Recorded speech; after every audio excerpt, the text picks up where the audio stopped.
chapter 3, verse 4.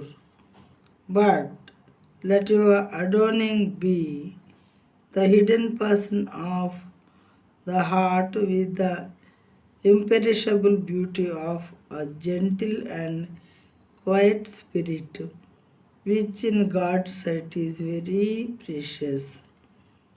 చూద్దాము. సాధువైనట్టు మృదువైనట్టునైన గుణమును అక్షయ అలంకారము గల మీ హృదయపు అంతరంగ స్వభావము మీకు అలంకారముగా ఉండవలెను. అది దేవుని దృష్టికి మిగుల విలువ గలది.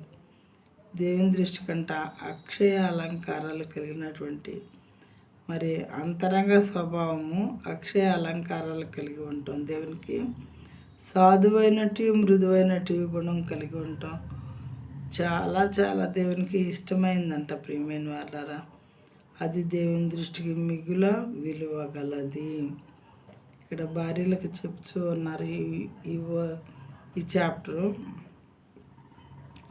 మరి ఈ వర్సెస్లో సాధువైనట్టు మృదువైనట్టునైన గుణమును అక్షయ అలంకారము గల మీ హృదయపు అంతరంగ స్వభావము మీకు అలంకారంగా ఉండవలెను. అది దేవుని దృష్టికి మిగుల విలువ కలిగింది అని దేవుడు చెప్తూ ఉన్నారు ప్రియమైన వాళ్ళారా.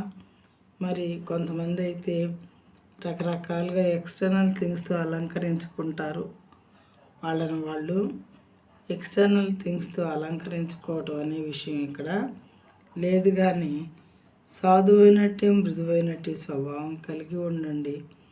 అది దేవుని దృష్టిలో చాలా మిగులు విలువైంది.